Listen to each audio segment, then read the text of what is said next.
Hi everyone, my name is Phil and welcome to Phil Does 3D. I'm a multimedia and 3D artist and I stream live on Twitch on Mondays and Tuesdays at 5 p.m. Pacific time in the United States, which is midday if you're in Australia, or 1 a.m. if you're in the UK. As always though, remember if you do miss the live streams, you can catch up by clicking the videos tab at the top of my Twitch page. Smurfberry Barbecue, good to see you. Hope you're well, buddy. We are going to continue working on the House in the Hollow game, which you can wishlist now on Steam. Click the graphic in my panels below my stream. We're working on the master bedroom for that game. We are probably going to start setting the actual game, the bedroom up itself, designing it inside of Unreal today. But there is one asset that I forgot that we have to do still. So, Smurfberry says, remember how last week I said I was giving up on Blender? Yes. I remember hearing you bitch about Blender, yes. Smurfberry says, yeah, I was pretty much immediately went back to trying to make it work again. So are you using Blender again now, Smurfberry? You're not using Maya, you're using Blender. Do you like Blender now? Or are you giving it one more chance? Again, Blender, for anyone that doesn't know, is a free 3D program that you can download. So you've got no excuse not to do 3D, people. There's free versions of software that you can use. And of course, as always, if you are a student or a teacher, you can get a free 3-year license to Max or Maya or any of the Autodesk software, or most of it, I think. They give you a free 3-year license if you register with a university, with a school email address. Doesn't have to be a uni address, it can be any school. Smurfberry says, I'm trying to build add-ons for it to make it do what I want. Well, I said to you last week, I'm a big advocate of building your own add-ons if you've got the time and you have the inclination. It's always a cool thing to do. I've done that to Max. I've built plugins for Max and I've given them away in the past. It's a good thing to give back to the community. Smurfberry says, I've got the time, just not the skill. Remember too, if you got the time and you got the motivation, there are online places that you can ask for help with regard to scripting for plugins and stuff. I'm sure that there are for Blender as well, because I know there are for Max. So don't be afraid to ask on a forum if you get stuck doing some coding. That's what people love. Like you'll get two groups of people generally on a forum. People that will either say, try Google search, because, they're just too good to help you, or people that want to help you.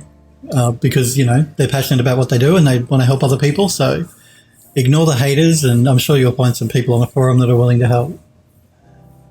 Smurf says, but that means I'll have to make a Stack Exchange account. Well, make a Stack Exchange account. Use a throwaway email address if you don't want to give them your real email. That's what I do. Smurf says, I'm tired of registering tell me about online accounts. You know how many hundreds of accounts I have. I use a password manager because we all know you should never reuse the same password for all your accounts. It's bad, bad, bad. So I use a password manager, which is free. It's a free password manager. There's plenty of them around. Make sure you use unique passwords on every account and use a throwaway email address, which is what I do for sites that aren't so important. I have a Yahoo email address that I use. And I got about 5 Gmail addresses, I think.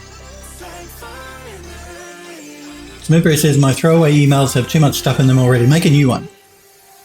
I'm going to need new throwaway emails. Well, there you go. Create a new one. It's easy and quick to create a new email.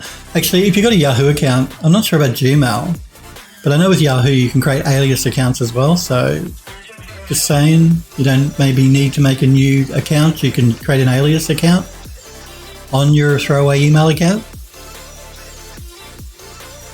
And of course, there's other free email servers as well. So, like mail.com, I think is another one. Aliases don't fool anyone. No, they don't. But you can use that alias email address as opposed to your other throwaway main email address, or create a new account. It takes all of 5 minutes. But I get what you're saying.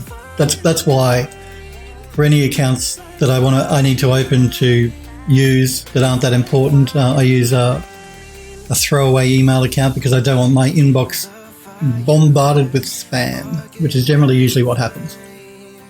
Even though you tick all of the boxes saying don't email me email newsletters, don't email me, whatever, it always seems to happen anyway. So with most companies.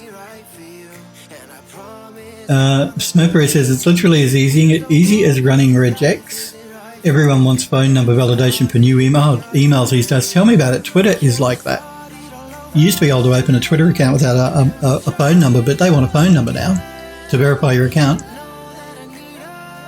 I think YouTube do as well. Yeah, there's quite a few. It is. It's an invasion of privacy. I don't like giving people my number unless I need to. Yeah. So these companies, and you know that they're doing it to data mine you. That's what they're doing. They want to connect all the dots in their little AI so that they can data mine you. And the best way to do that is with your either your mobile number or your home number. So, Android Lust, it's good to see you. How are you, buddy? Anyone that wasn't on stream yesterday, Android Lust posted some beautiful renders of a character he's created in the Discord server.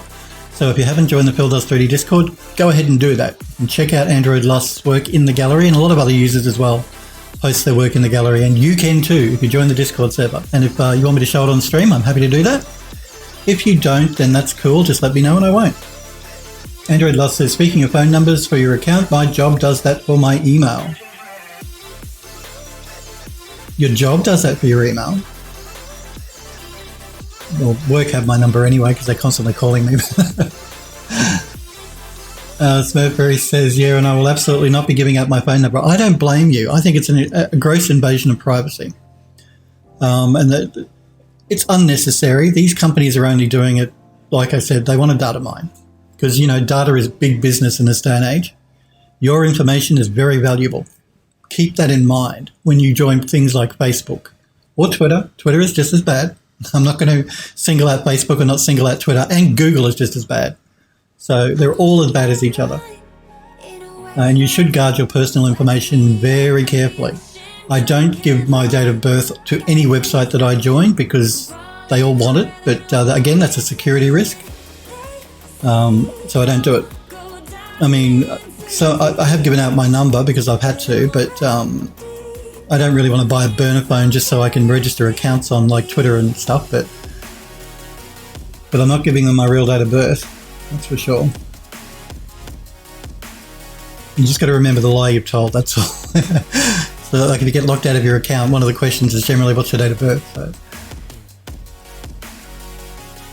Android Lust says, I have to switch to my phone for Twitch. It's buffering bad. Oh no, dude. I'm sorry about that. We do have transcoding though, so you can knock the quality all the way down from 1080p to 160p. Watch me in a nice blurry mess. I'm sure it's an improvement over this anyway.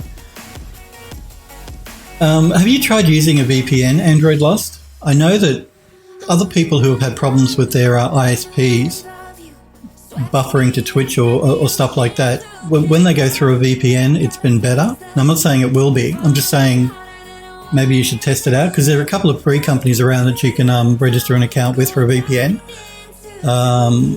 They give you a limited amount of data, but it could be a way for you to test whether that's going to help or not.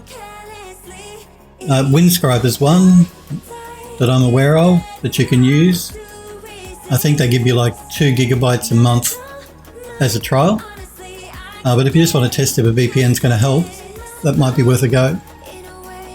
Oh, Android Dust says, I have a VPN. It's better to watch Twitch with a VPN. Yeah, a lot of people in Australia say that as well. Different ISPs that they've found that the route, like we were talking about a few weeks ago, the routing between Australia and your ISP, and by the time it gets to Twitch's servers over in the US or wherever, can sometimes not be the best. And going via a VPN, which generally will connect you directly to the US, I think you are in the US, aren't you? But anyway, just not going by your ISP's routing route, but going to a VPN and then the VPN direct to Twitch. A lot of people find that is better for them, even in Australia here as well. Android Lust says, I use Windscribe, I pay for it. Yeah, well, Windscribe is good as a VPN. Like, I'm not going to promote them because I've heard of them, but I don't actively use them and I don't pay for their service. So, but NordVPN's another one. Just putting that out there. All these VPN places. Do be careful though, because I did read an article a couple of months ago whereby a lot of the VPN companies are all owned by the one controlling company, and this one controlling company is based in China. Now, I'm not suggesting that China are doing anything nefarious, but I'm just saying that while you think you've got a list of 20 VPN companies, you might find that 10 of them are all owned by this one mega company, which is based in China. So do your research on the VPN provider if you do want to choose one. Windscriber's not like that I'm aware of, and neither is Nord. But yes, VPN, if you're having a problem with the connection, can help. So yes, the bedroom. We probably will jump into Unreal to start setting it up today, but there is one asset left that I forgot that I need to actually create, and so it's this lamp.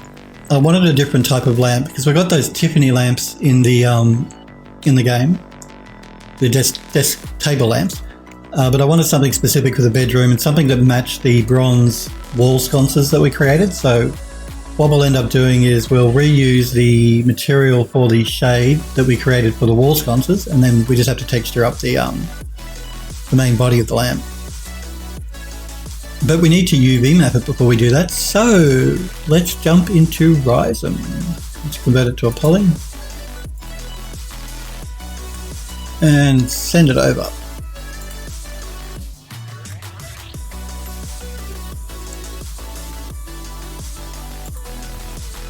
Alrighty.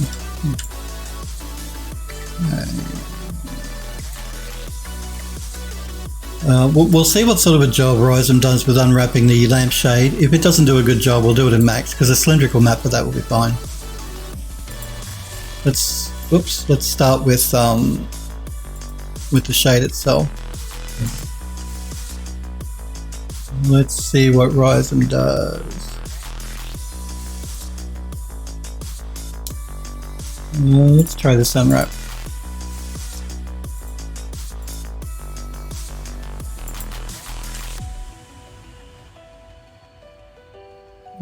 That'll work for us. We see that it is actually skewed. We could straighten that up if we wanted to. If we were putting a pattern on it, we might need to, but we're going to be putting that blue fabric on it, so it should be fine.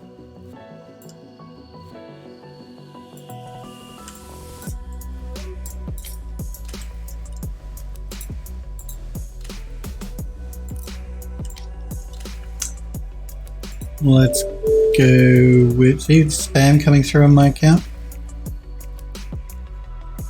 That's the second message from that Chinese spammer I've received today, this morning. This one should do.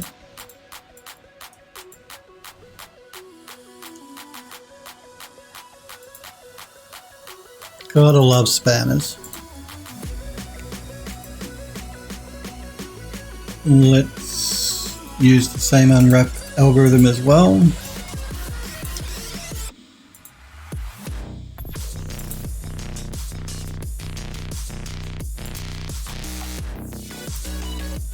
Let's try this one.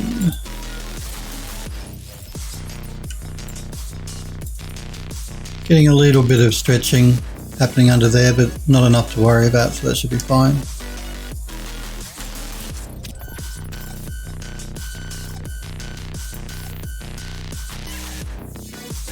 Let's try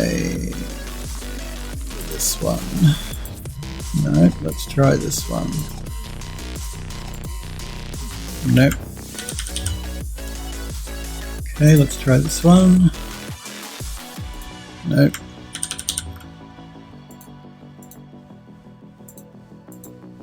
Nope.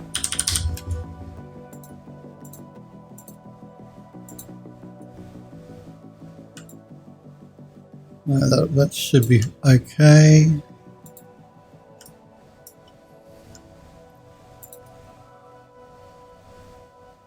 You'll be right back, Android Dust, no problem. Going to get some food. Okay.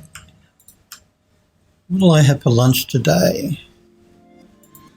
Maybe pasta today, I think. Why not?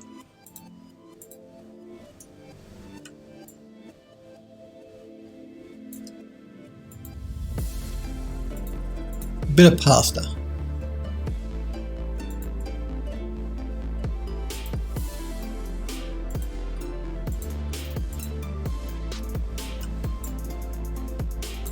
Just going to see if there's a better unwrap than that. That's probably the best we're going to do, but we'll see.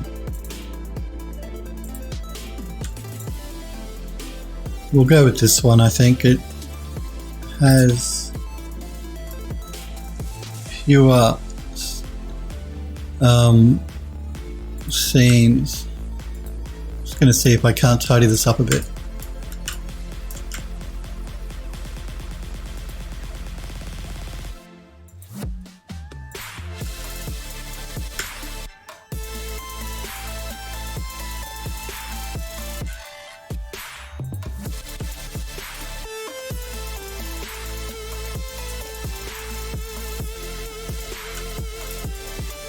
Did not like that.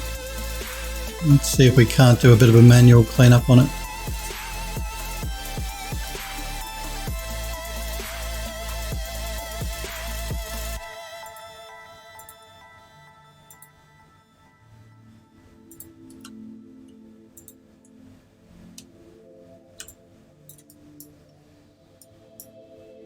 CCH, hello to you. How are you? Is it a vase? It is a lampshade, CCH. That's what we're unwrapping at the moment, this lampshade. For the master bedroom. Once we've done that, we're just going to do a quick texture in Substance Painter, and then we're going to jump into Unreal.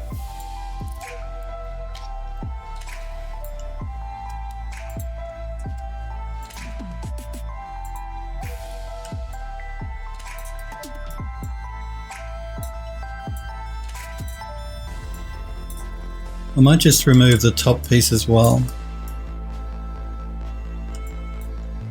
I just don't like the way it's UV mapping the top. It's part of a lamp, that's right, CCH. It's good to see you though, hope you're well.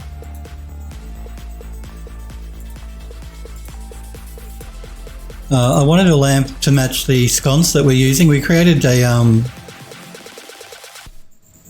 a wall sconce that has little shades on it. So I wanted a lamp for the bedroom that matched the sconce we created.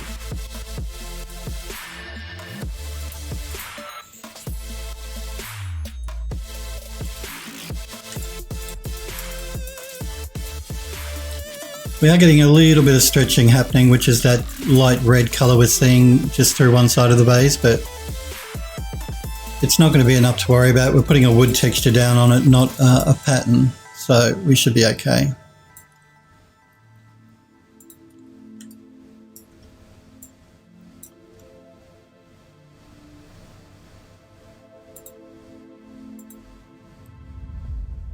It's another one of these funny bits.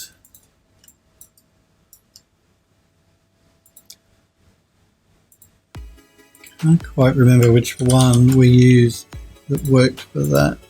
I think it was this one. Yeah.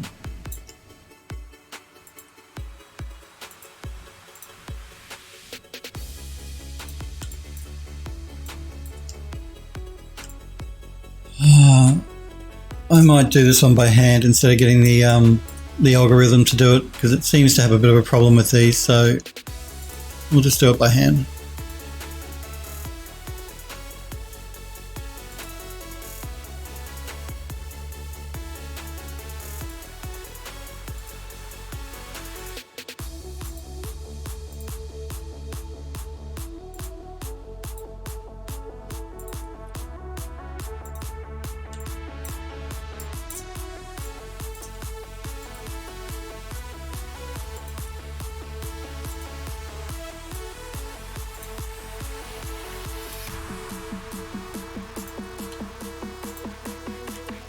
And let's just run one seam from the top to the bottom.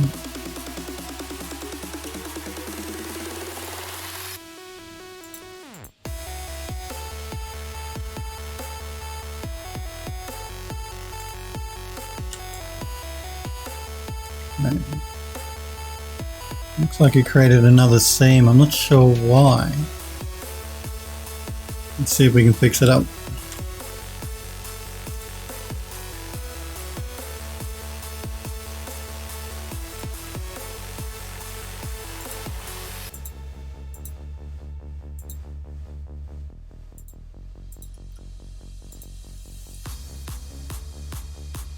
Not like that either.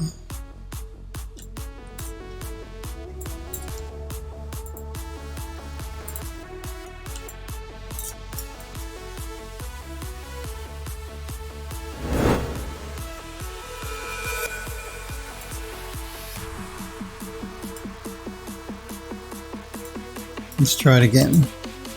I'm just trying to work out why the program is having an issue when I try and stitch these seams together.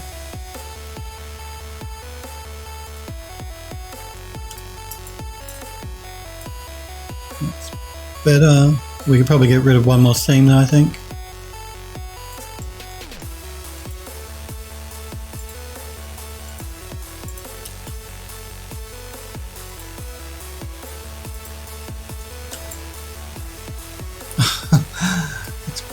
Breaking it up again. I'm getting it to do a pack and it's re-seaming for some reason. Let's try a different pack method.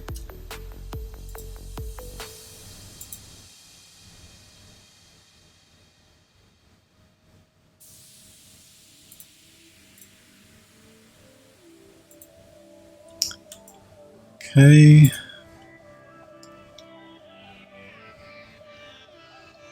Bounce an Egg says, for this shape you need only one vertical slice. Rhizome will be able to pull it. Oh, I can. It's not too bad. I'm only going to have one seam running down the side anyway. As soon as I get this one stitched.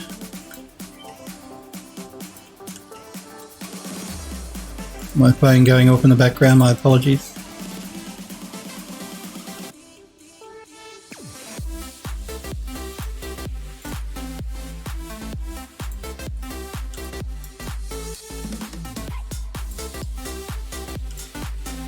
This should be okay. We've got a seam at the top and the bottom and then just one down the side, so it should be fine.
Well, it's good to see you, Bounce Knee.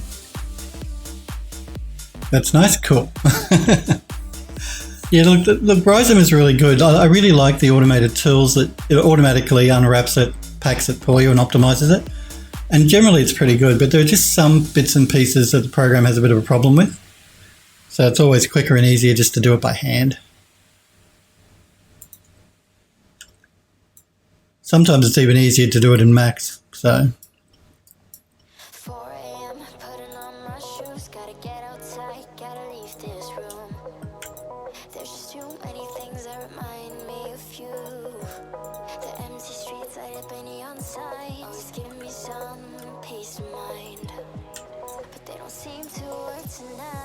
Let's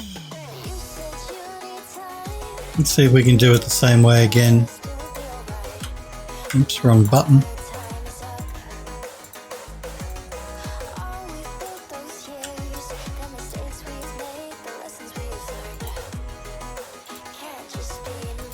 So yeah, the automated tools are good, but just they don't work for every shape.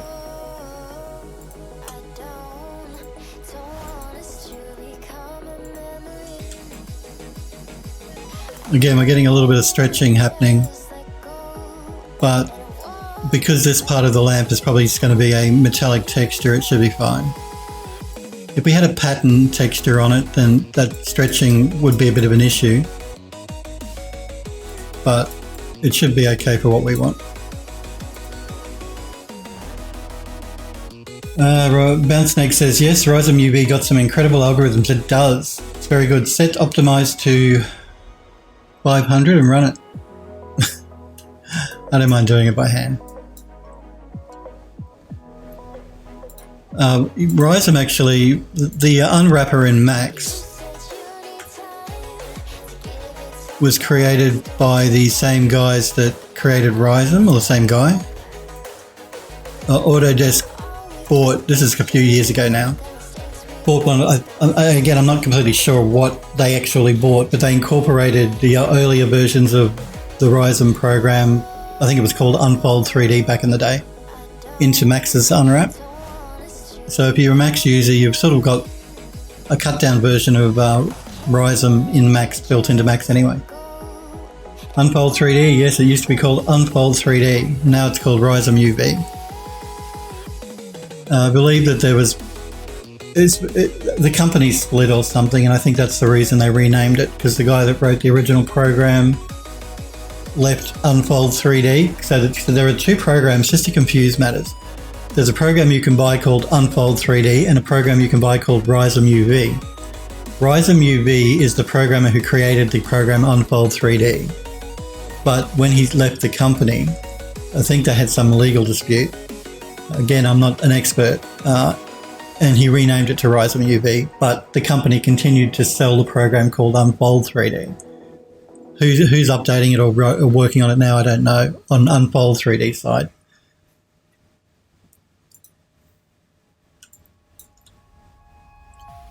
We should be able to use the algorithm for this one.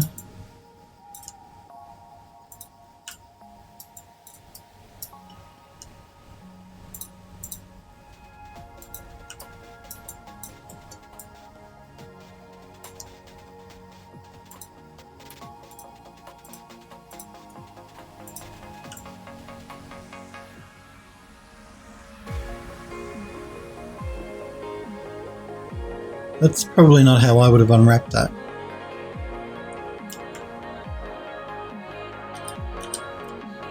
I probably would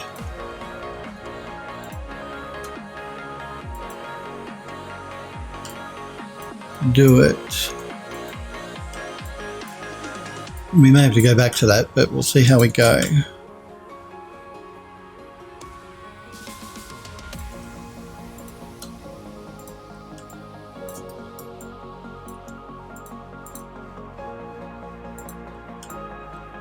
I prefer that. It's a better unwrap. We've only got one seam to worry about, so.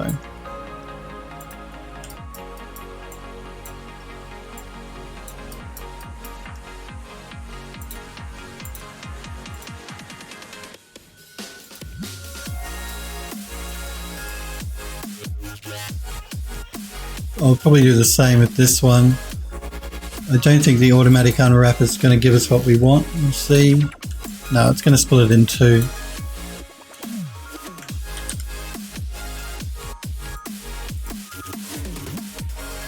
Let's see if this one will give us what we want. Again, I probably would not unwrap it like that. Let's see if we can do a better job.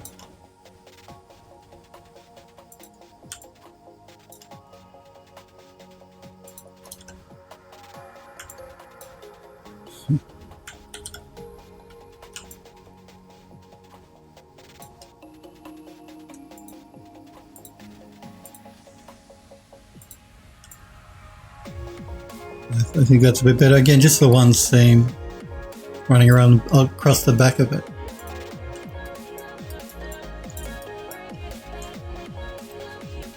Mercury says Unfold 3D magic. That's right. Because no one likes UV mapping. Well, I shouldn't say that. Some people do like UV mapping. I'm not one of them, but there are some people that do. So I've been told.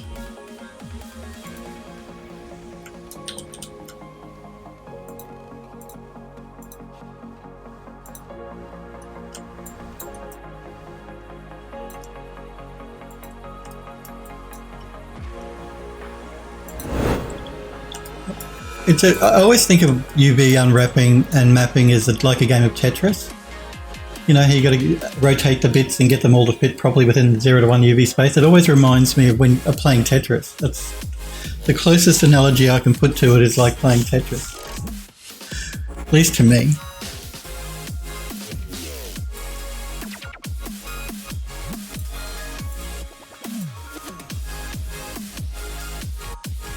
Messy unwrap.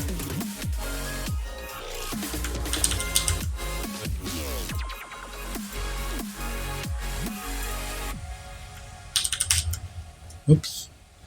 Too far.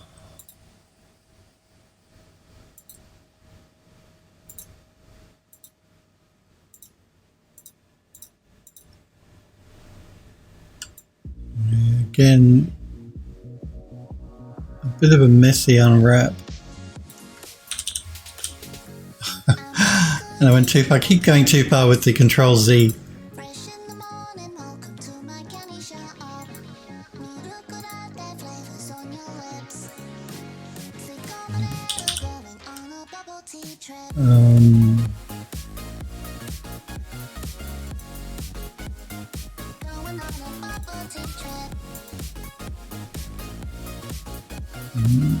It's because this is not like a true, it's not like a cylinder. It's got different angles on it. And that's because I did an optimization on the mesh. That's why it's having a problem doing an automatic unwrap. What I might do with this piece is I might jump back into Max and just recreate that that piece using a cylinder. So what we're going to do is I'm going to just leave this unwrap the way it is, but I'm not going to use it. I'll recreate it. It shouldn't take very long in Max.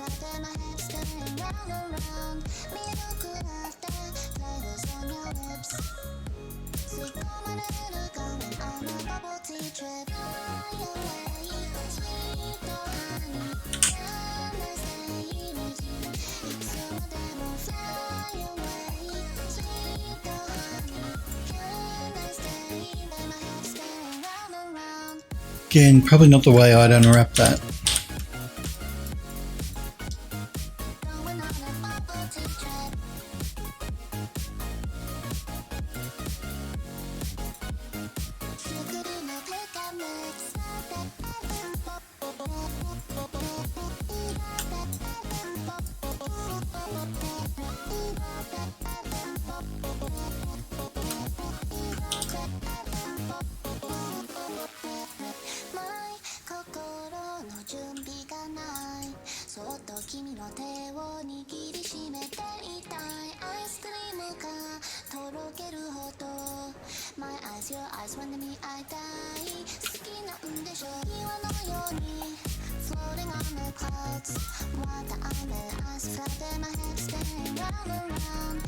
Of course, if you use Substance Painter now, the new version of Painter,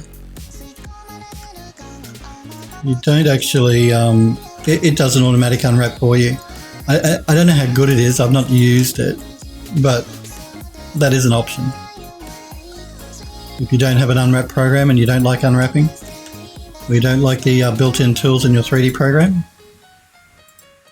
you can always use the automatic unwrap in Substance Painter now. But it's a new feature in the new version.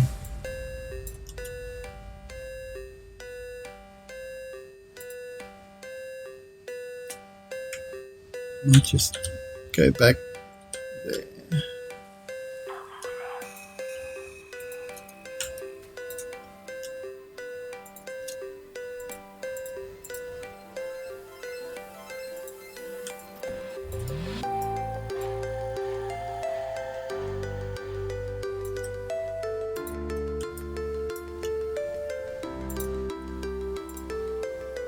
It's like the retopology programs that you can use. Like I have a plugin in Max that does retopology for me. Generally I use ZBrush to do retopology, but this plugin in Max, again, is made by the people that wrote the plugin for ZBrush, and it does a very good job. But the new version of Max coming out soonish, like it's due to probably be released in the next couple of months, Max 2021.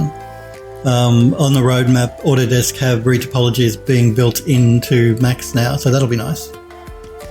And what was my point? My point was with these UV mapping tools or the retopology plugins, they get you like 80% of the way there, and then it's much quicker and easier than doing it all by hand. So you can use a plugin or a program like Rhizome to get you 80% of the way done, and then just fix up the last 20% by hand.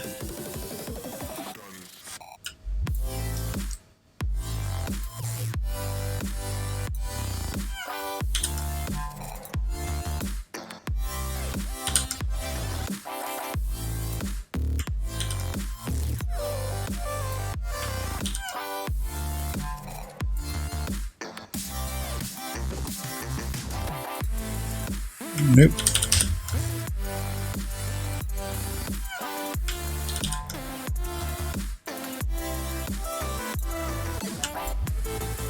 Again, it's a weird unwrap. It's not great.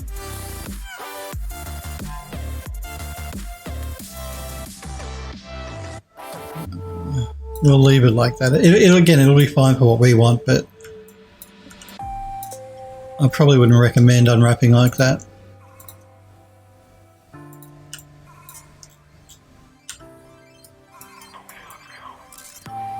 Let's do this one by hand.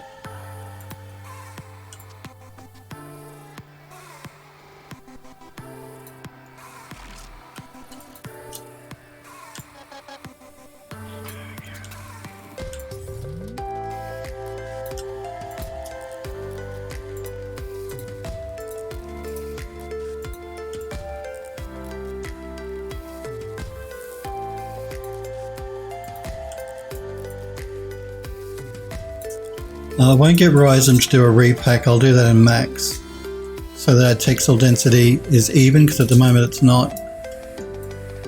But we'll do it in Max. So let's send it back to Max.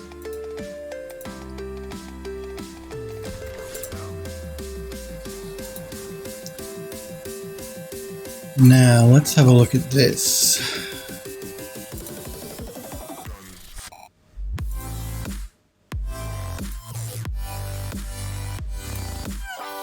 I'm just going to detach this piece.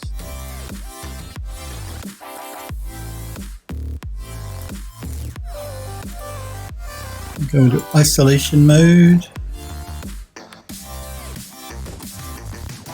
Let's see if Max's unwrap tools can do a better job. Let's try spherical with a cap.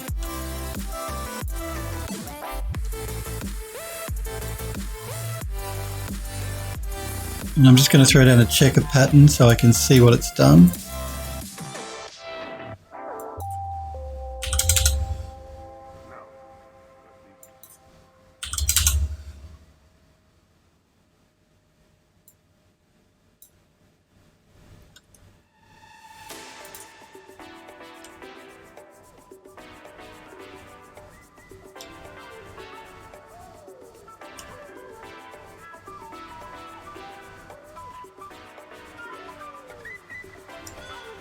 Let's just have a look at, let's recreate this.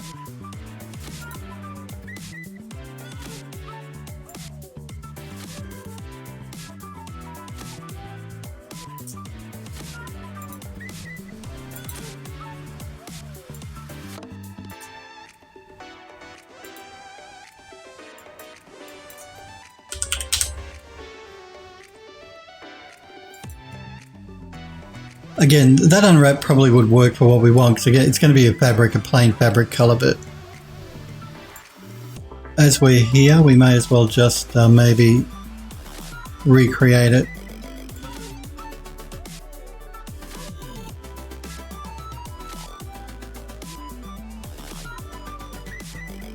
My Max is just a little sluggish because I've got Unreal open in the background and I've got Substance open as well, so. And I all want to use the graphics card at the same time.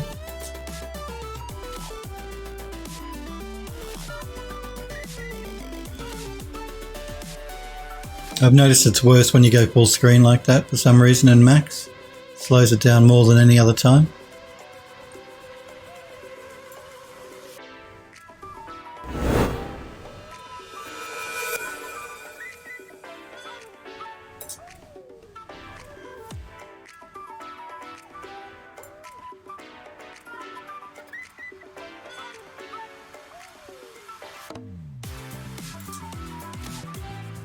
Oh, and I just realised I don't actually want a cylinder. I wanted a cylinder is not what I want. Let's just look at the radius here.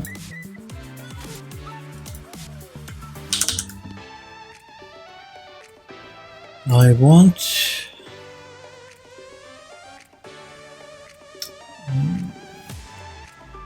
we could do a couple of ways. We could go with a torus or we could go with a tube. A tube will be lower poly than a torus.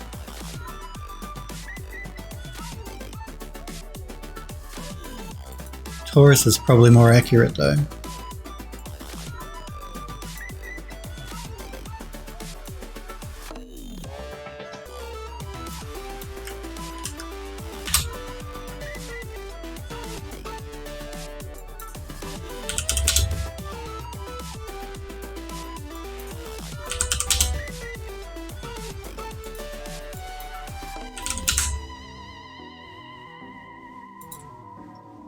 Just get rid of the cylinder.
Just gonna line this up a little bit better.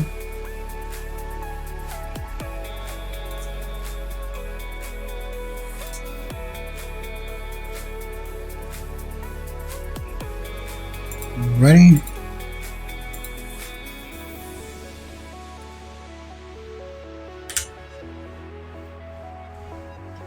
Let's reattach it to the rest of the lamp.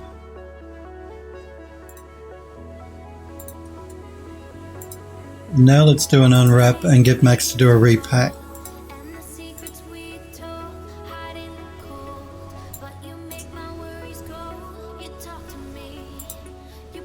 Let's give Max a minute to work that out.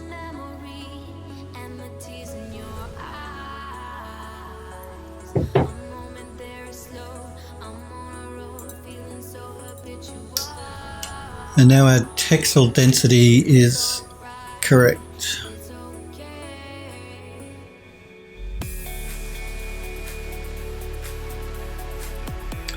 I'm just going to rotate. I know when I place this lamp on a table, I'm going to place it like in this direction, so the silhouette looks like that. I may place it on a bit of an angle, but I'm certainly most times going to be looking at it in this sort of direction.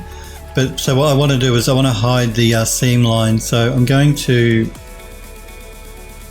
collapse my stack.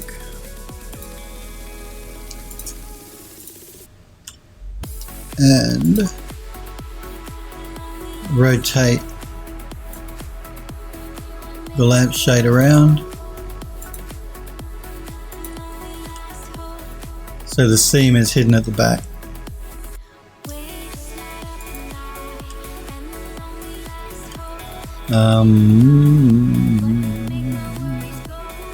I'm going to do that for these other pieces as well. So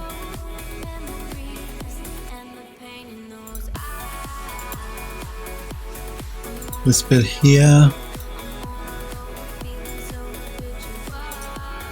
this bit here. Just got to try and work out where the seam is.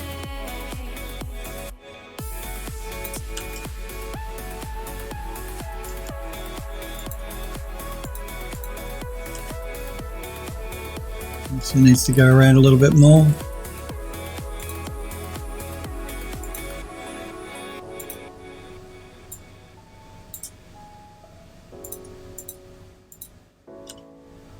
That's better. Now all of our seams are hidden at the back.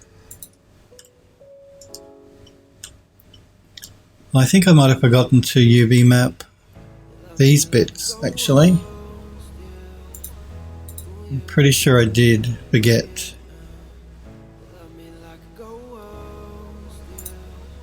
Let's just collapse the stack again and send these back over to riser. I knew it. It's broken it up into bits and pieces. It's so annoying. Alright, you want to do that? You want to be like that? You be like that. I'll do it this way.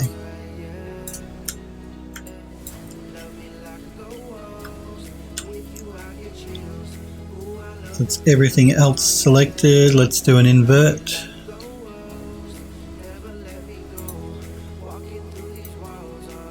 And do a detach. Even though they don't look too bad, I'm sure I did not UV map those, so we really should send them back to Ryzen and double check. Just going to do a save here before I do anything else.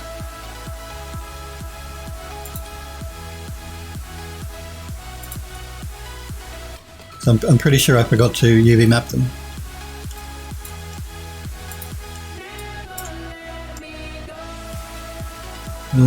Let's try...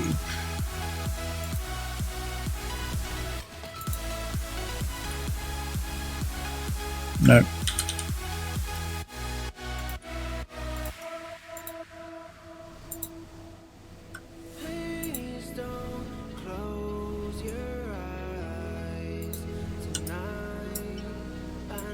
Yeah, not great. We're getting some stretching happening. Let's see if we can find a better result.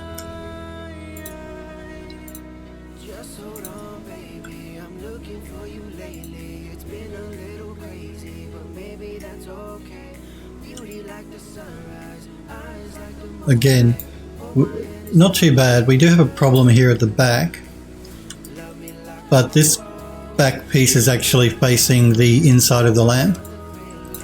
So I think we can get away with it. It's because it's the front here we're more concerned about. So let's send that back to max. You see our UV mapping is much better. It wasn't done correctly. So, okay, let us reattach it.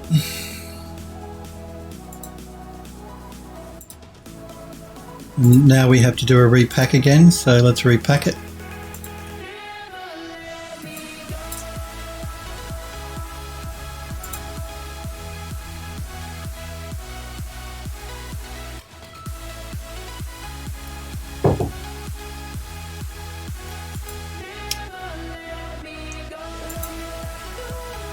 And now our textile density, let me just turn off map seam so we can see what's going on.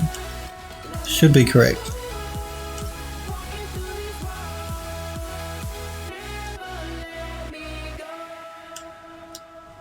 Alright, let's do a quick save.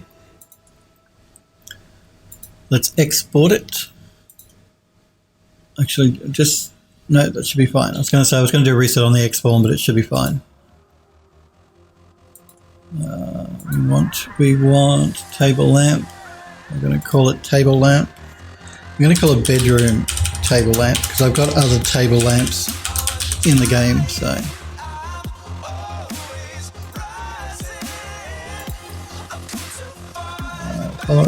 it's complaining about the checker texture. Okay, I forgot to remove it because you can't send a checker texture to. You can't export with as an FBX with that checker pattern.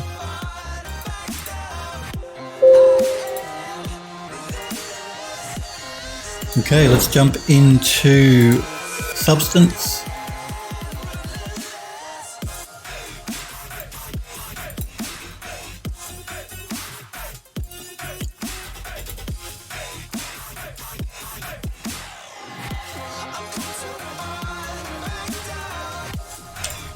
Oh, I did forget to do vertex coloring. So let's do that. Let's collapse the stack. I'm just noticing too, my lamp looks like it's a little bit off on the rotation, so I'm just going to straighten our lamp up.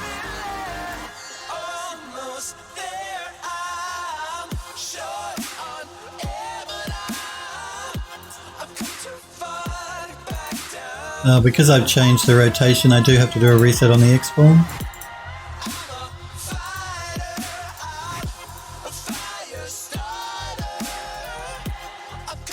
Okay, so the shade is going to be its own separate material and substance. Let's make that a blue, bluey purple.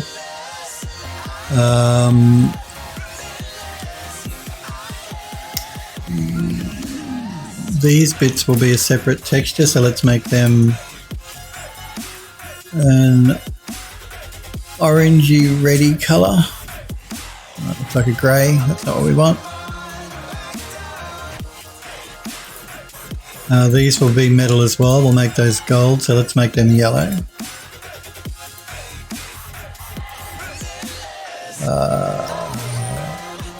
This bit here, actually we'll make them the same colour as these, so let's make those yellow.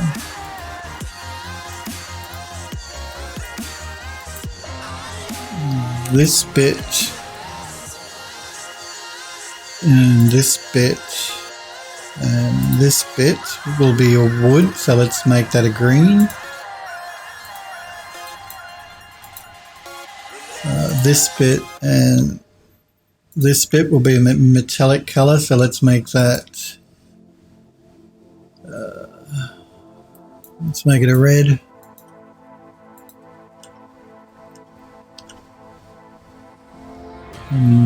This bit, we will make, it'll probably be a metal colour, so let's make that a purple. This bit, this bit, this bit, this bit, and these bits will be a metal, and so we'll make those an aqua.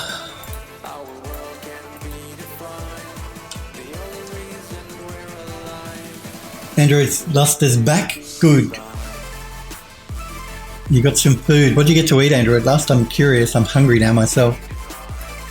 Smurpery says, I saw a neat tutorial on faking the light through a lamp shade in UE4 a while back. I use emissives generally to fake the lighting in the lamp shades in Unreal, as you'll see when we jump into Unreal. I'm curious as to what it was that you actually saw, Smurpery. Oh, there's a link there. Cool. Android Lust says, I had pasta, but I ended up taking more than eating. Pasta. Yes, that's what I'm going to have today, pasta. I like pasta. We could go nuts here and I could assign separate textures to each one of these little gold leaves, but we're not going to do that. But I do need to select, actually I don't need to select them. They'll stay white, more than likely, inside of our Vertex Coloring. So let's just double check that. I'll check those tutorials in 2 secs as well. You just posted, Smurf, in the Discord. Oh, okay, looks like I forgot one here. So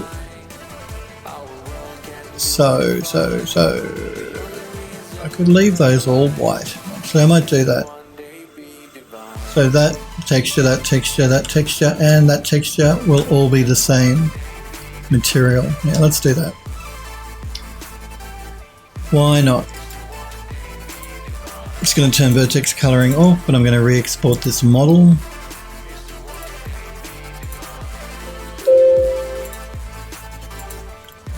Save my Max file. I just want to check these links out that Smurpery posted. Are they 2 separate tutorials on YouTube, Smurf?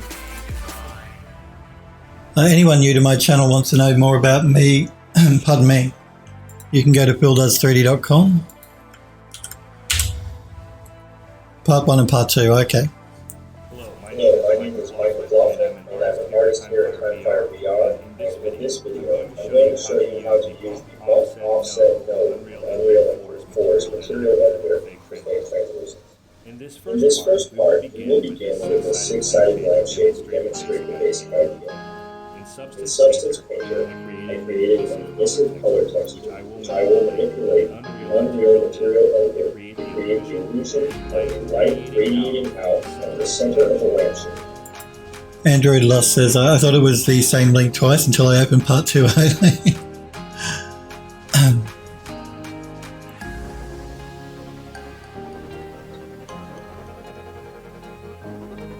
For this specific case, I created a radial gradient for each of the 6 different exterior sides. This is what I actually do as well in Photoshop and then in Unreal to get the emissive. It is important that this texture fades from its highest value to black before it reaches the edge of the island. If it doesn't, you won't be able to see the sharp edges of the island texture once we apply the bulk offset node.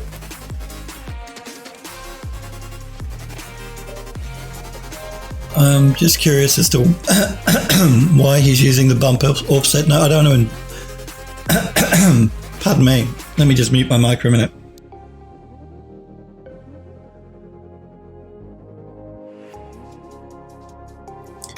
Losing my voice. I'm just curious as to why he's using the bump offset node. Stationary position. So once you know the lampshade phase, you will be part apart and you can switch to the texture map the surface of the lampshade. This is why we want to use the bulk offset node. Bulk offset is what Unreal calls parallax mapping, sometimes called offset mapping or virtual displacement mapping. It offsets the texture by adjusting the UV. I'm just curious to look at his shader setup here. Okay. Offsets the texture by adjusting the UV coordinates based on pure random.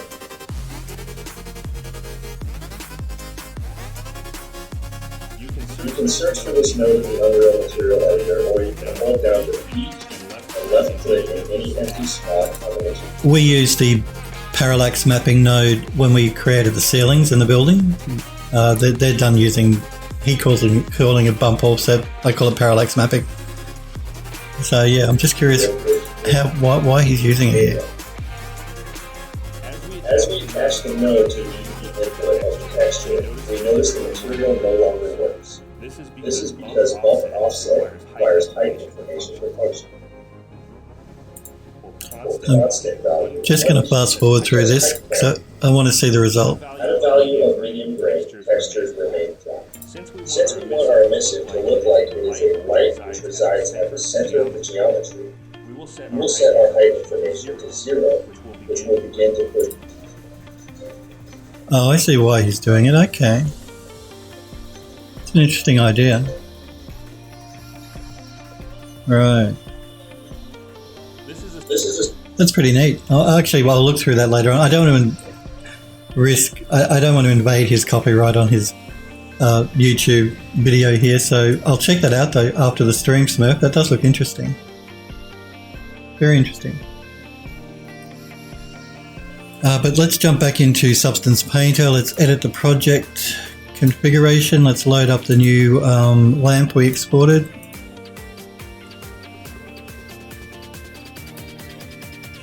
Let's bake out our maps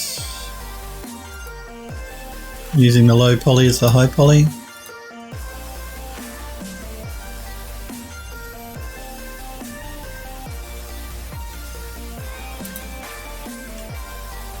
Okay, now I'm going to save the project here.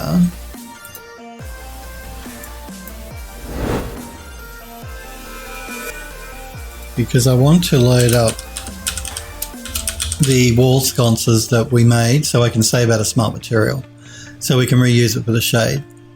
So I'm just going to open up the bronze wall sconce project. just telling me I created an older version of Substance. And it's only the shade I want. The others we will redo by hand.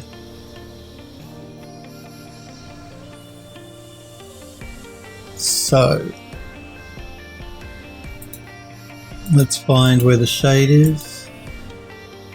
We've just got to wait for Substance to catch up here.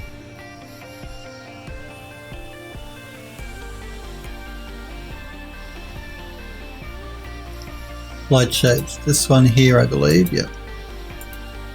So let's create a smart material. I'm just going to rename this.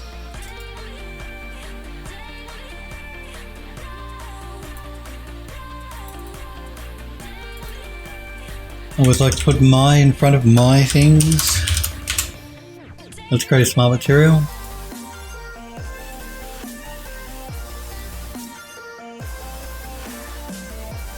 Okay, let's reopen the project we just saved. No, we can discard that. Alright, we're going to call this material bedroom table lamp.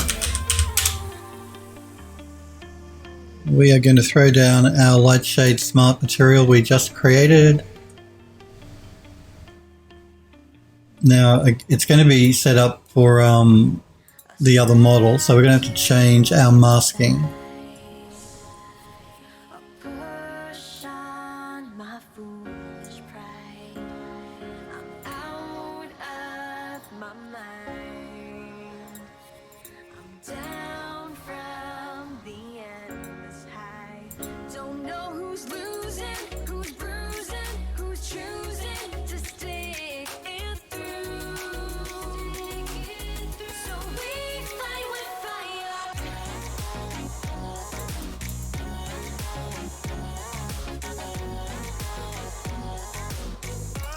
I'm just going to make a couple of adjustments to the material because it was not created for this large of a shade, so I just need to make some adjustments to the scaling. It's probably here. I don't like this so much, so let's just have a look at what's going on in this smart mask.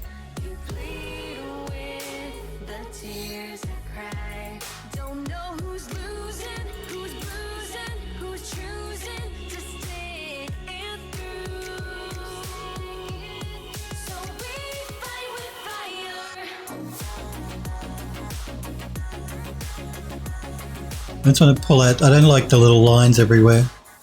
I'm just going to pull them out a bit. Android Lost says, never heard this song played, but no, I've added 160 new music tracks to my stream, so you won't be hearing a song you've heard before for a while.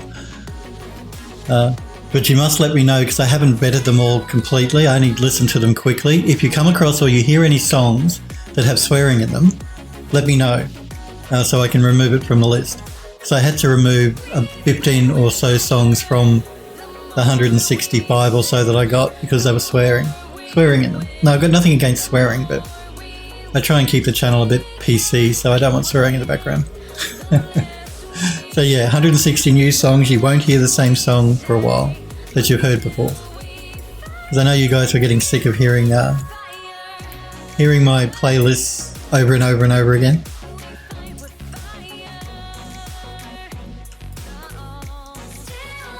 Smurf says, so far I haven't heard any swearing. Well, that's good. And like I said, I did go through them all 165 of them, and removed any that did have swearing, but I didn't listen to them completely. I only sort of scrubbed through them and had a quick listen. So hopefully I got them all.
I might just bring in a little bit more of the darker colour into this shade, I think.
How are we doing for time? Better move it along, I guess. Just want to throw one more material on this, I think. Just going to remove that blank layer at the bottom.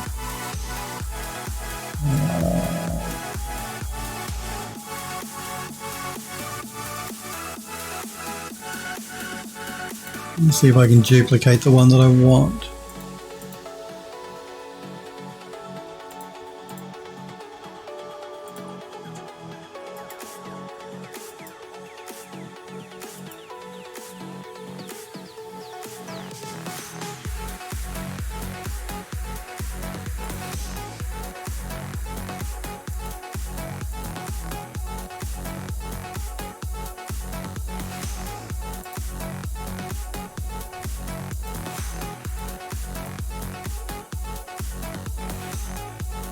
Let's see, I was hoping it would let me change the colour, but it doesn't look like it will.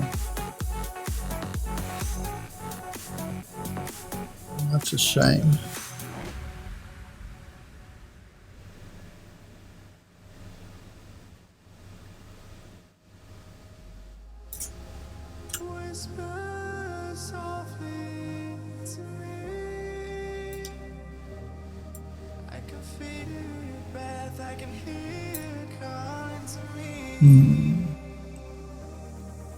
What if we try changing the blending mode?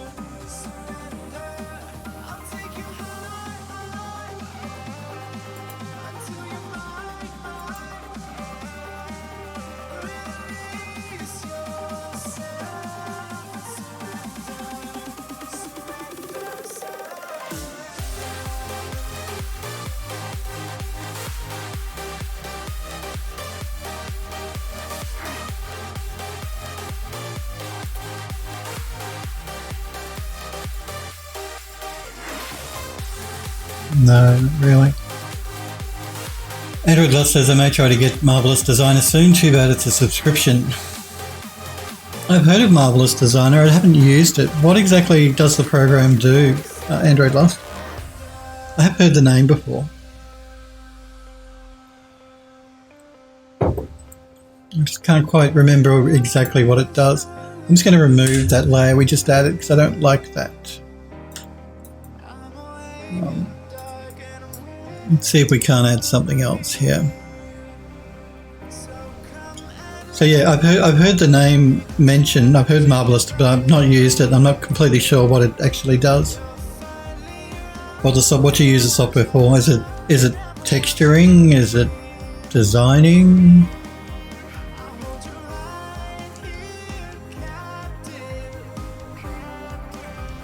I don't want to alter this shade too much because I want it to match the sconces on the wall, but I just think it needs something else.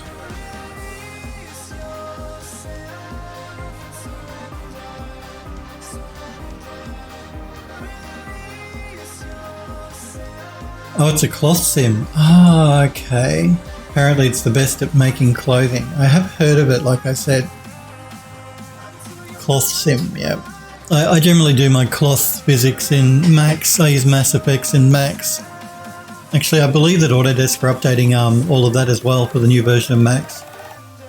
They're updating the cloth physics as well as they're adding smoke and fire effect, particle effects as well, because Fluids is in Max now. I'm pretty sure I read that cloth was going to be part of it as well. Let's have a look at this one.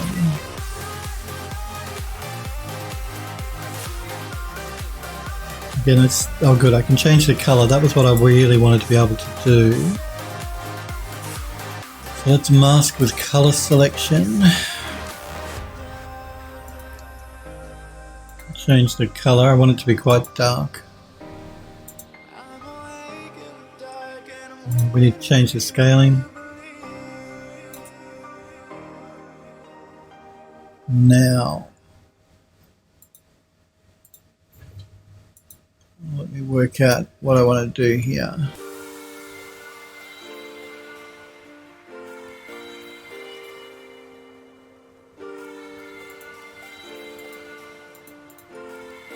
Let's throw down a smart mask.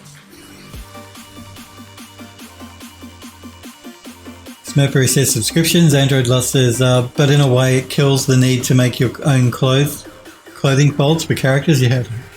It's either subscribe and get updates or pay perpetual and no updates. Ooh. Wow. Yeah, that's a bit of a bummer. I'm not sure how I would want to go in that regard. Subscribe and get updates or buy it outright and get no updates. I don't know, what would be better? It's a quandary, that one. I guess it depends on how often they update it. If they update it regularly, maybe I would go subscription. If they only update it occasionally, then I'd probably go perpetual anyway. Because I hate the subscription model, I really do. You never own your software, it's terrible. I'm just looking for a smart mask here that I might want to try and use.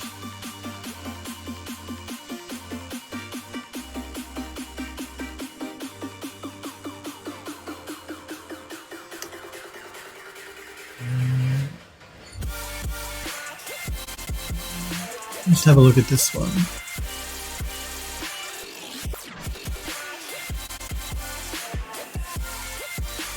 Android Lost says a few people in that contest I was in used Marvelous, made me wish I had it. How did that go, by the way? Have they announced a winner for the contest? Android Lost entered a contest not that long ago. I'm just curious if they'd announced the winner or anything yet.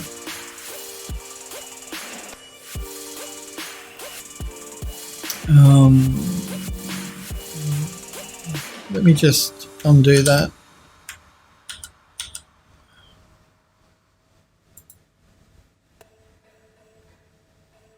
I'm just going to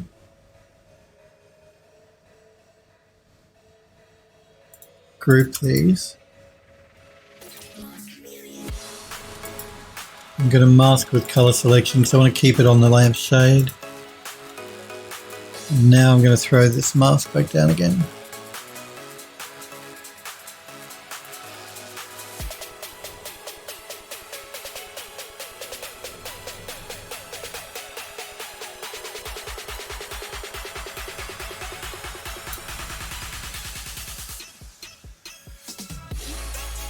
Andrew Loss says, no winners yet, but I think there's 3 rounds of judging. Andrew Loss says the top 10, top 5, top 3. I'm fully prepared to lose. Don't be like that. It's good to be prepared to lose, but it'd be nice to win. Smurfberry says, back when Unicorn Dev streamed, she made frequent use of Marvelous Designer to great effect. There you go. Check out some of it. Maybe her old streams are still up. And you can check them out, or she's got a YouTube. I have heard of Marvelous Designer. I think a lot of the guys and girls that sell work on Daz 3D, I think, because it's a lot of characters on Daz. I have a feeling a lot of those designers used Marvelous to actually create the costumes for their characters, for the 3D characters. Android Lost says to Smurfberry, did she use it for more than just characters?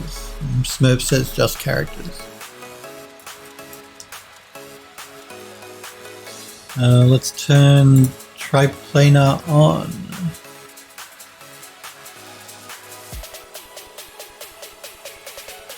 Actually, I'm going to turn triplanar off. I want the effect to be more along the base than along the top.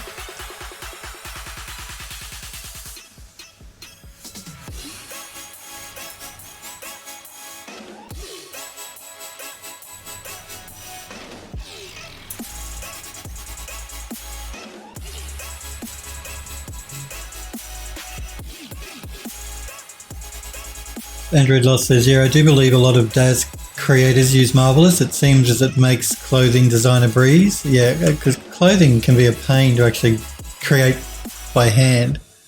Even if you're doing it in like ZBrush and you're sculpting your clothing and stuff in, that can take forever. Using Marvelous Designer, or even, like I said, I use Mass Effects and 3D Studio Max. It's built into Max. But I don't do character clothing. I do curtains and bed sheets and all that sort of stuff. I find Mass Effects works pretty well for me.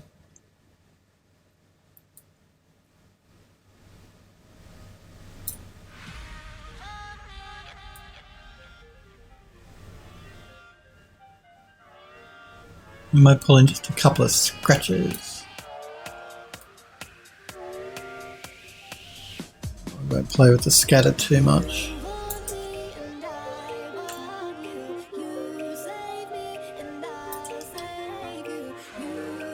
Mercury says it's more than just cloth sim, it has full pattern system. Clothes are made from sewing patterns, and Marvelous works the same way with defined edges and seams and all that. You can work that way with Mass Effects as well in Max. You can work on a pattern for your clothes. Although, like I said, it wouldn't be as good as Marvelous Designer Max's built-in tools, but if you're just doing basic cloth sim stuff, it's fine. Android Lost says, yeah, that's a better way to describe it. That sounds really cool. I believe, look, I've never used it. The name sounded really familiar to me, and now that you're talking about it, I do remember looking at a couple of videos of people using it a couple of years ago. But I just don't do enough cloth work that I really paid a lot of attention to it. But if you're a character person and you're creating a lot of cloth stuff, then I can see its value. Let's not get too caught up with the lampshade. Let's move on to the rest of this lamp. I really want to get it done today so we can start working in Unreal. So let's move to some of the metallic bits and pieces, I think. Let's just do a quick save. Let's go with our good old-fashioned gold, because we love the gold. Let's do this one. Okay, this gold will probably be good for maybe that bit at the base, so let's mask with color selection. Yeah, I actually want to throw an underlying texture on this as well, but let's do a mask first.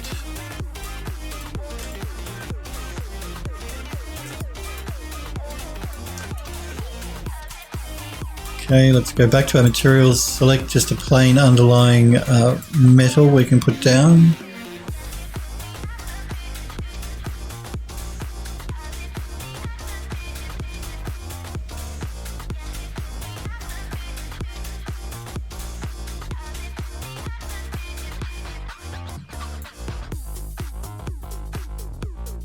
This middle will probably work.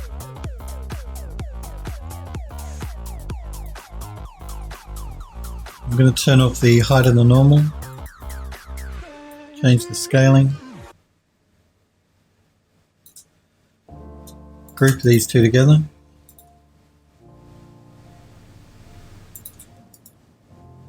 Mask.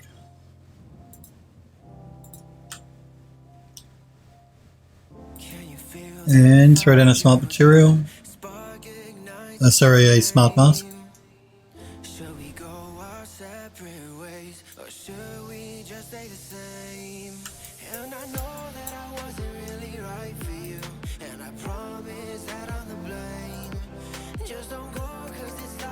Decide which way I want to go with this.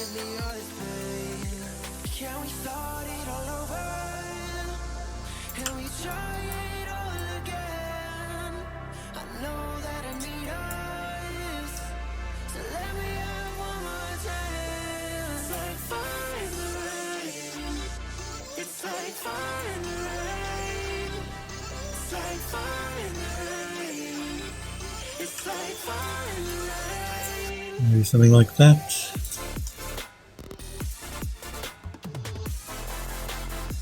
Okay, let's throw down the next material. Smart material, we'll go with another gold, I think.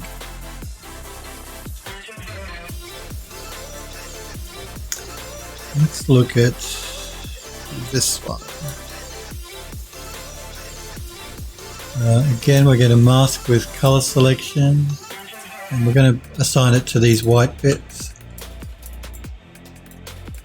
and the gold bits at the front here.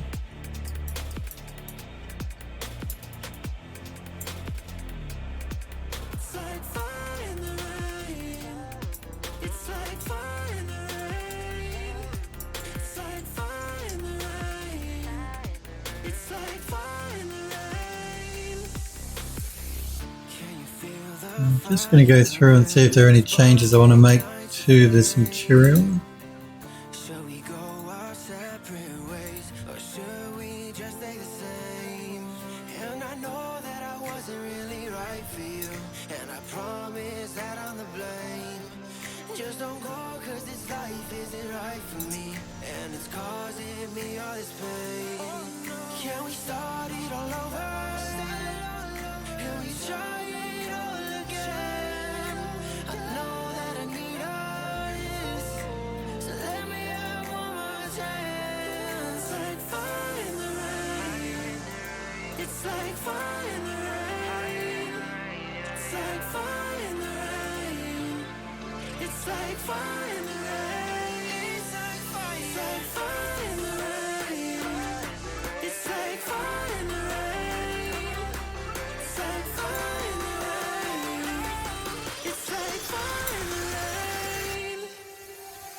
Okay, let's move on to another part of the lamp.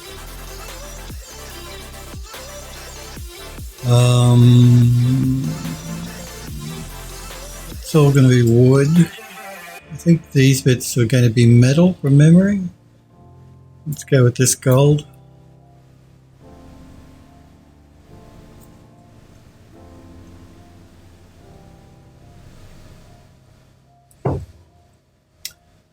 Let's mask with color selection.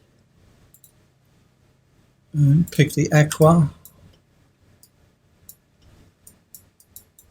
I'm losing my mind in a wave of you. Swept me up like the ocean blue, can't lie. It should be fine. Let's go with another smart material. Let's go with, let's look at this gold.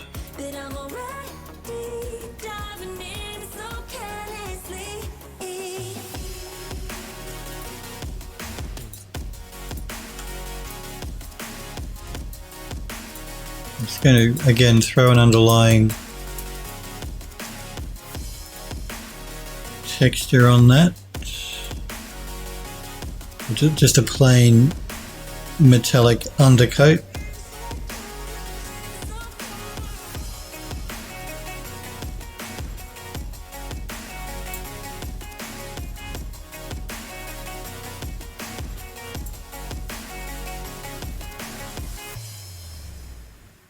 I'm losing my mind in a wave of you. Swept me up like the ocean blue. Let's have a look at what this one is. Gotta face the truth. I'm falling Let's just group these. go diving into deep. And again, mask with color selection. Diving in Oops. so carelessly. Your tide is getting hot. Let's throw down another smart mask. But I don't mind.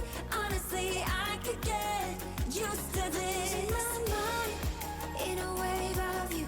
Swept me up like the ocean blue. Can't lie. Gotta face the truth.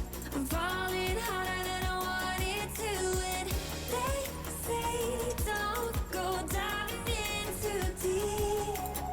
But I'm already diving in so I'm going to turn off the hide information on this underlying layer. getting hard to resist. But I don't mind. Honestly, I could get used to this.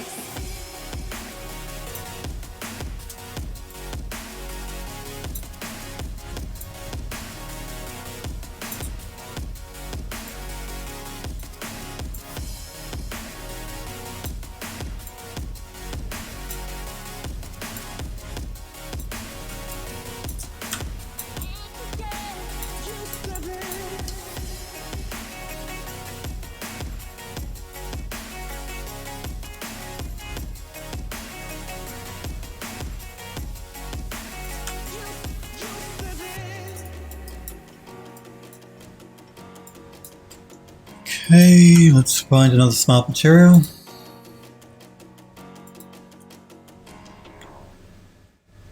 And let's go with, let's look at this jade. That could be interesting. Mask with color selection.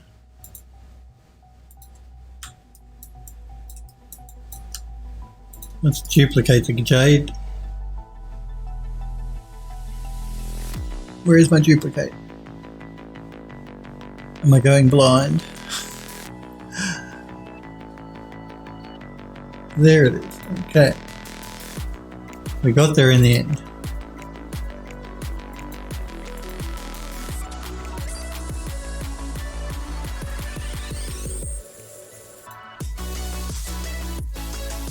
I'm just going to change the color of the duplicate one.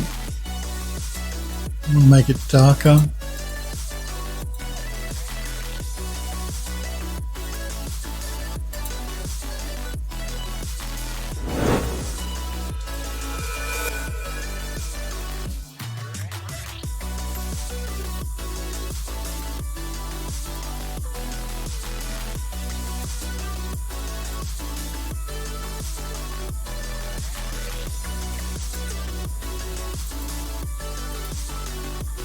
Maybe change the balance on the dirt a little bit. Okay, let's group these two together.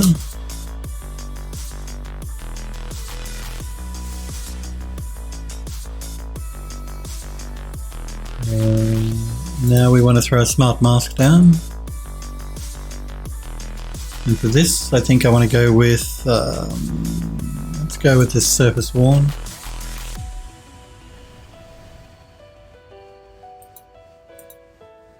Again, I've got a mask with color selection. I just need to make some changes again to the underlying color.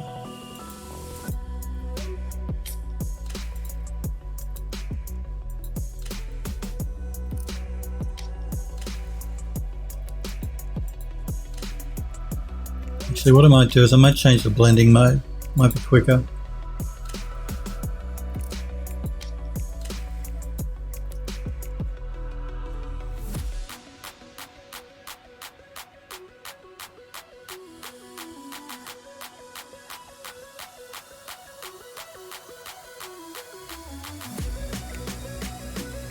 Not really doing what I want.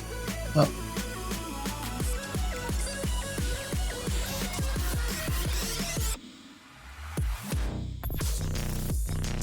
See if we can't work with this. Let's just change the blend a bit so it's not quite so strong.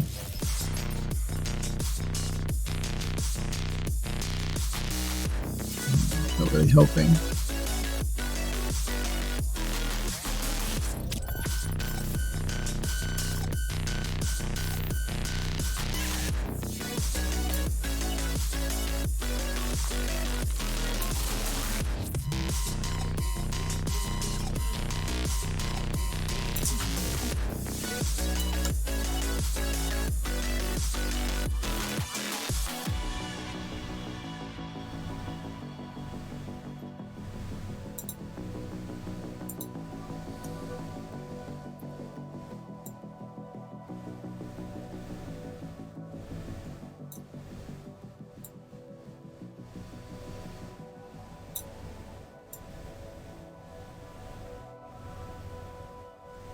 Might just put in a little bit more blue.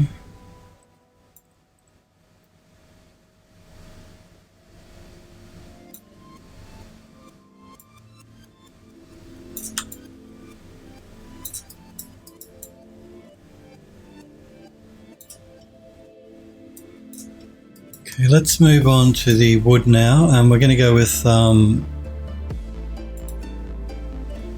honeycomb undercoat. Honeycomb underwood.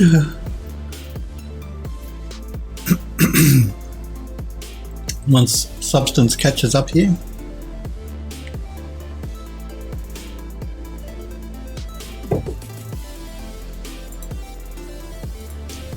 So the honeycomb, no height or normal. Now we're going to throw a chocolate wood on top. Actually, let's have a look at that antique wood. Let's see if that one will work for this. We renamed it, didn't we? Remember how I could never find it? We renamed it. But I can't see it. Wood varnish dark. No, that's not it. Wood beech, walnut. I think it was called Old Varnished Wood from memory. Yeah, we renamed it, but it didn't take for some reason. Anyway, let's throw that down again. Let's see if it'll work for this object.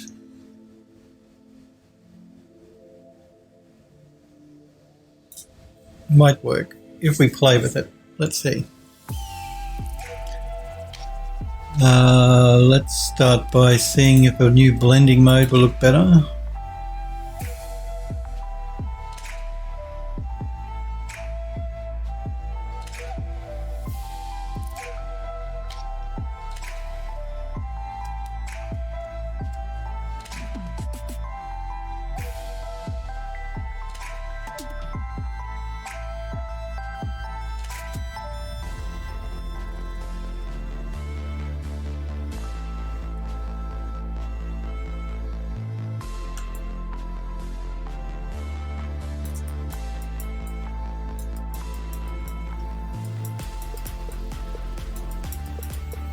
Let's throw these in their own group. Let's throw down a chocolate wood over the top.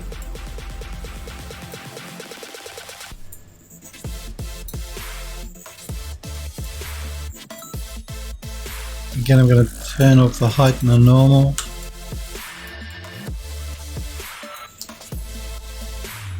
Let's go to our smart masks. Let's throw down that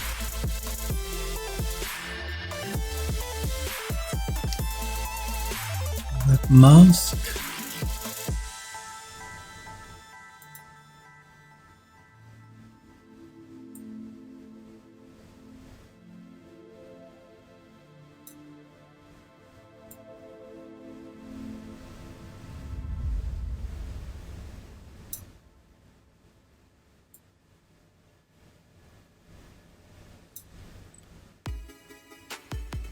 Okay, let's go to the varnished wood and let's add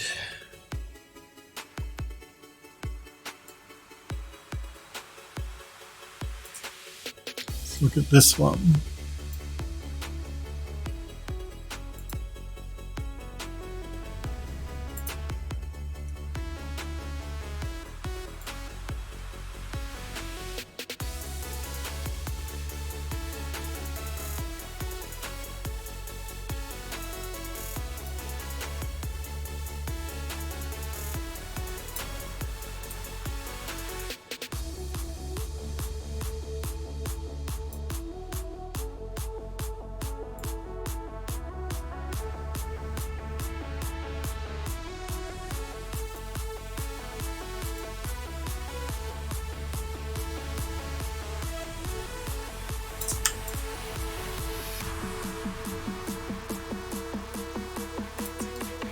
Let's mask it out so it doesn't affect the entire model.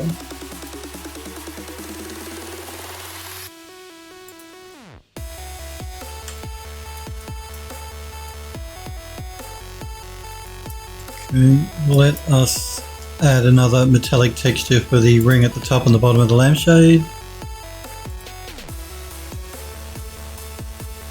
Sniper Echo, good to see you, buddy. How are you? Sniper says, hope you're doing good, mate. I am doing really well. I hope you are as well, Sniper Echo. Yep, no, I'm doing good. But it's good to see you, buddy. I hope your project's coming along well as well.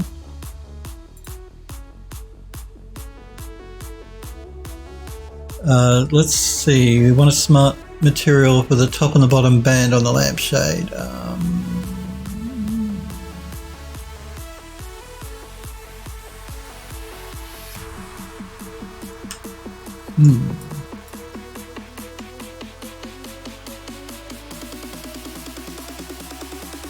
This is the last asset we need to do before we can start jumping into Unreal and setting the bedroom up.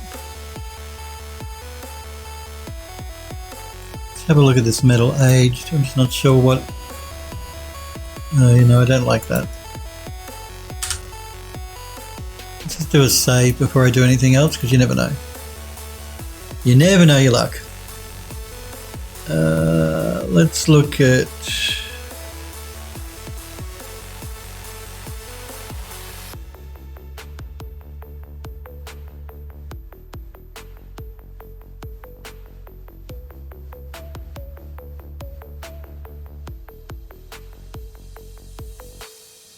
I want to contrast something with the blue. It's this ring here around the top, bottom and the top of the lampshade that I'm looking at texturing up. And I want to make sure it stands out from the blue. So I don't want anything too dark or too blue. Go with a chrome.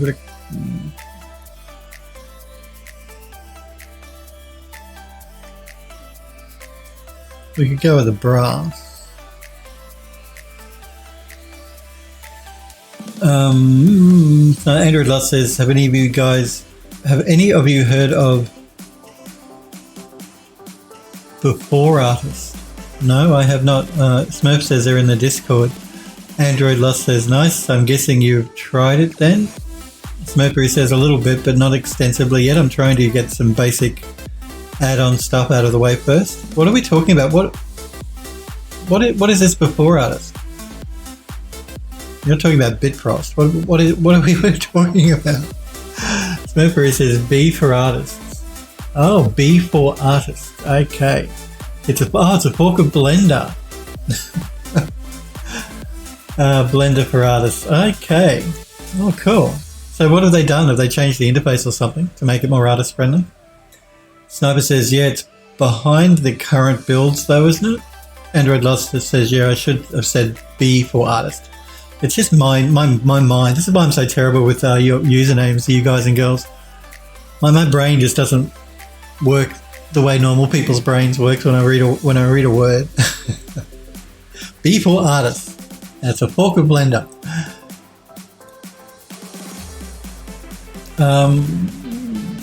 Smurfberry says, no, it's pulling straight from 2.81, 2.82 master branch. Android Lost says, I would assume it's behind the current build. No, Smurf says it's not.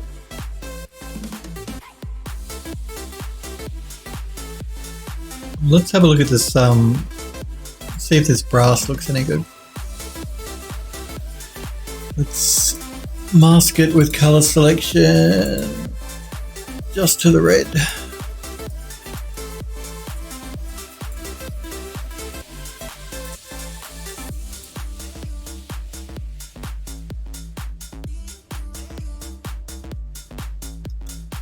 Let's do a quick save. Again, I'm just going to throw a material underneath of those rings. I want to just distress them a little more. They look a bit too clean and new.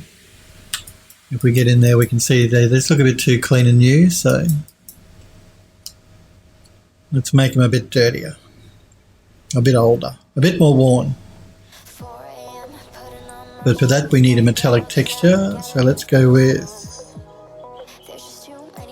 metal grinded might do. No, metal grinder is not what I want. Let's go with, let's try this one. This one might work. Change the scaling. Let me just get in here closer to the actual little ring here so I can see what it's doing.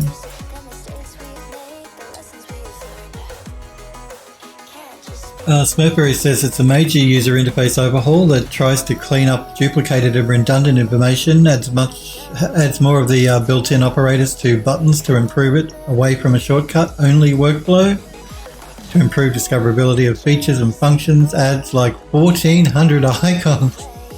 Man, that is a bit of a major overhaul then. Let me make sure I'm in the right thingies here. That's the one. So we want that one and this one to be grouped. Let's mask it with color selection again. Let's play with a mask. Andrew says, I'm going to give it a try soon. Smurfberry says, adds a top toolbar, which is super useful. Yeah, I love icons are a godsend. I mean, shortcuts are nice, but you can't always remember the shortcuts. Smurfberry says it also comes with its own key map, but I haven't tried all that at all. You know a lot about it, Smurf. Let's look at this surface worn as a smart mask.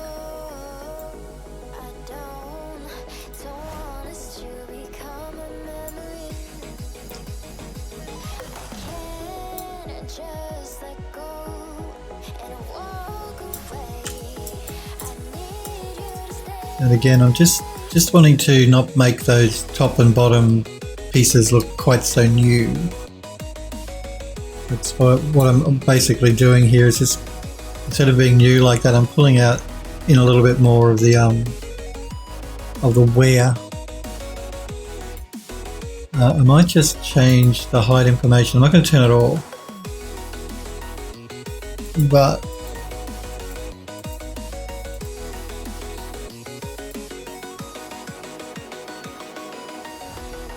I might just pull back on the height range a little bit.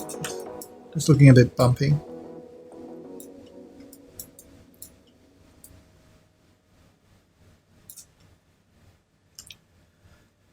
Quick save again. Android Lust says the top toolbar is what makes me want to try it. Love Maya's top toolbar. Sniper Echo says it has a top toolbar. As a question. Smurf says, yep. Android Lust says, I wish I could get a screenshot of it, but I don't see it on their website. I didn't know Blender had all these different forks, actually. It's really interesting. Because Max did a similar thing. They have 3D Studio Max Design and 3D Studio Max. And they're the same programs, but they just Autodesk just changed a few of the menus and stuff around for design users. I think are they still doing that? They were doing it. They might have changed now and dropped it. I don't know. I always just use straight Max. Sniper says, right, okay, very Maya. Android Lust says, well, a screenshot that isn't a thumbnail. Sniper says, I was wondering because normal Blender does also, just not like Maya.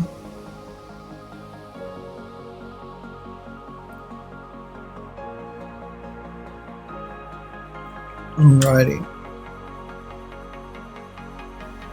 Yeah, I'm tempted to put a pattern on this lampshade, but because I really do want it to blend in with the sconces that are going on the walls of the bedroom, it's probably better we keep it just a plain blue. Probably.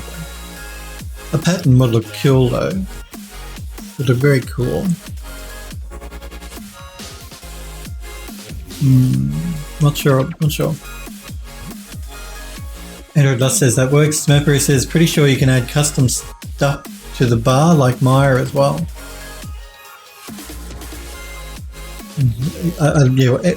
Everyone wants to use an interface you can customize, unlike ZBrush. Like you can customize ZBrush, but only to a limited extent. I know in Max you can create your own toolbars for shortcuts and stuff, and it's super useful. I use it quite a lot. So being able to customize the user interface is vitally important to a good user interface design. Sniper says, I much prefer that instead of the T menu in default Blender, I mean.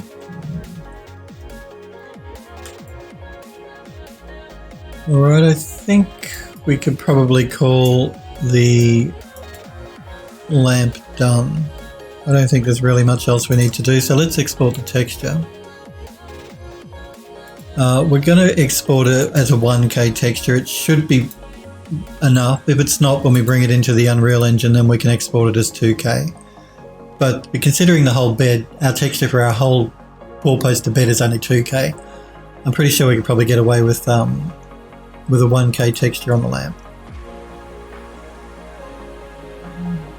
Models. Bedroom. Chosen. Table lamp. And 1K.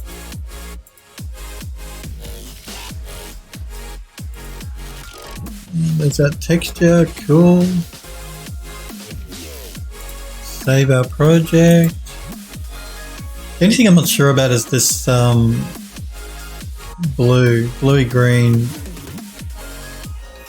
material we got going on.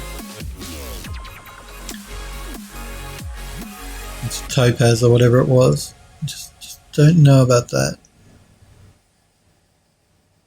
We'll wait till we get it in the engine, we'll decide then.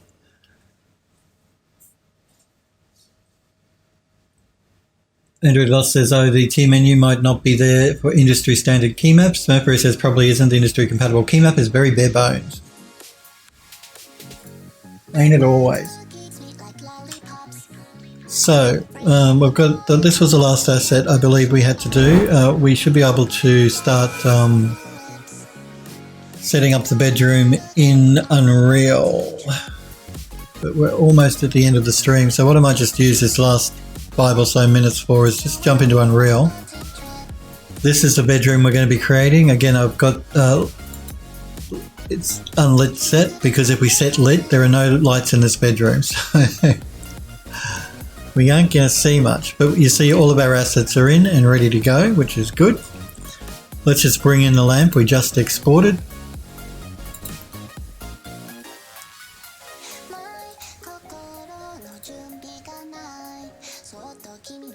There might be one thing I might need to do still. With regard to the lamp, I don't think I When you import a model into Unreal, the newer versions, I believe, you can get it to generate the light maps for your model. So, you know, you got your texture map, which is generally UV channel 0 in Unreal, and UV channel 1 is usually the light map channel, UV channel. And you can get Unreal to actually to create that for you while it does the import. I generally turn that off because even though Unreal can do a good job sometimes it does a really bad job. Curry Moore, thank you for following the channel, Curry Moore. Again, my apologies if I'm mispronouncing your name, but thank you for following Phil Does 3D on Twitch. I do appreciate it, guys, when you follow me, so thank you, Curry Moore. Do remember too, if you want to join the Discord server. I've just popped a link in chat for you there. You don't have to, but if you've got, there's a gallery where you can show off your work and all that sort of stuff. Tutorials and tips section, everyone's very friendly. So yeah, if you want to join the Phil Does 3D Discord, please go right ahead. And welcome to Phil Does 3D Curry Moore. So yes, the UV maps, Unreal can actually create them as it imports them. And sometimes it does a good job, sometimes it doesn't. I generally prefer to do the unwrapping myself on the model. So let's have a look at what Unreal did. I didn't do it this time. So Unreal will have created the UV maps on its own. Actually, it didn't because I have it switched off. So you see, we don't have a light map UV channel, so we need to jump back into Max. I just need to throw down an unwrap UVW when Max stops being so sluggish. There we go. We want to change the map channel to channel 2. We're going to move the UVs. Open the UV editor. I'm going to select all of our UV maps, UV, and get it to do a flatten mapping. Now, so this is only for the light map channel, not for the texture channel. So just give Max a minute to do its unwrap.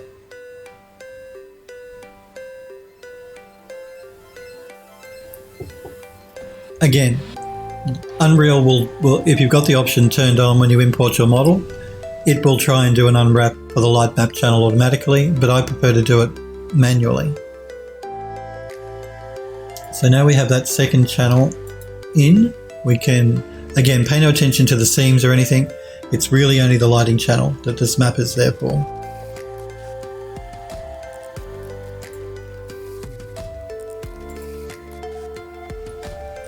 Now we can export the model.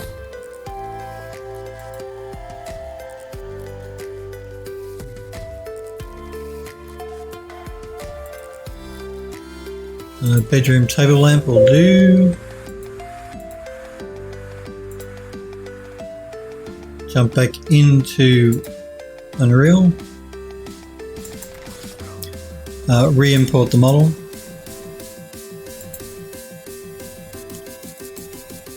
Now, if I open up the UV channel, you see we've got channel 1.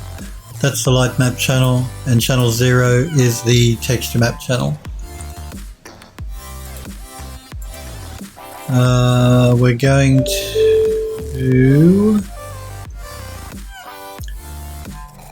to turn on custom lotting. I'm going to do a 50% reduction straight away on the polys. We're going to set up 3 levels of lotting.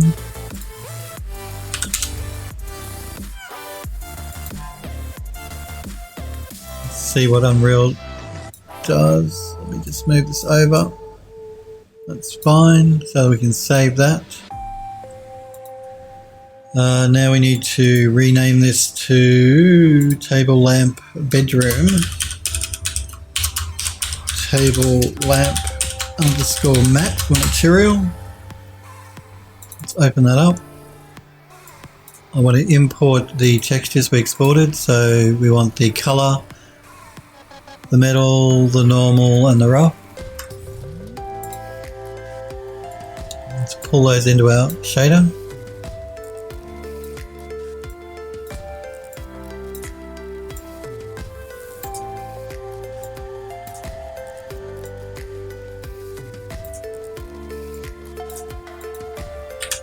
Let's hook them up.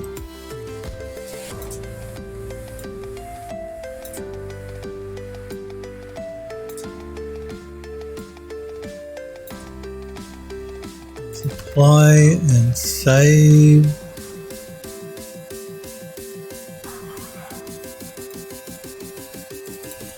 And there is our lamp.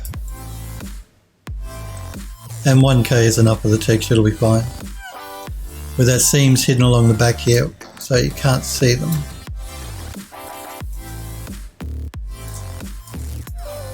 Alrighty, we are good to go. We're good to start setting up this bedroom now. So that's what we're going to do on next week's stream. So let's just move this into the right folder because I like to make sure everything's nice and organized. So I'm going to move the shader into the shaders, into the bedroom, and the textures into the textures folder.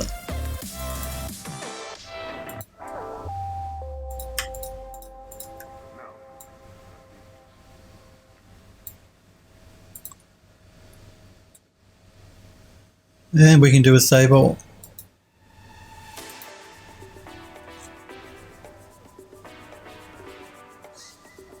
What are you guys talking about? Smeppery says Blender decided that they didn't want to try and fit all the stuff into the ICK and would rather leave a lot of empty keys so that people could choose what they wanted to bind where, but that's a failure because it kills discoverability. It essentially sabotages the ICK. You got it right? Oh good, Curry Moore. And welcome to Phil Does 3D, Curry Moore. I'm glad I got your username right. Many times I don't. There are many times I don't get your usernames right. So yes, when we come back on Monday next week, we're going to start setting up this room, which is going to be the bedroom. Master bedroom. I've got this here because this is the actual door to the bookcase, the hidden door. And I did that so because I told you guys yesterday it took me hours to script the physics to get this thing to open in the right direction and to have the doors here open while the main door still opened as well. And anyway, it's done, and I've just left it there so I didn't have to recreate it all again on stream. So when I come back on Monday, we will start setting this bedroom up. It's looking pretty bare bones at the moment. No floor, no ceiling, no wall panel, no furniture. Android Lost says spoiler. Yes, that's right. Spoiler alert for anyone that wants to buy the game on Steam, which when it's released at the end of the year, you should not be watching unless you want a spoiler while I set the bedroom up. But that's what we're going to do, I think, on Monday next week. But I think we might leave it there for today, guys. Again, I want to thank you guys, pardon me, very much for hanging out with me and for watching. I do appreciate it, guys. I will be back on Monday next week at 5 p.m. Pacific time in the United States. So I'm live every Monday, Tuesday, 5 p.m. Pacific time, US time. We'll pick up where we left off here. All of the assets now are done for the bedroom. We get enough anyway that we can start setting the bedroom up. There might be a couple of assets like thin wall panel sections that I'll need to create, but we'll start setting the bedroom up on Monday because we're pretty much done. You guys have a great weekend though. Stay safe, happy and healthy. Hopefully I will see you all again on Monday next week. See you guys.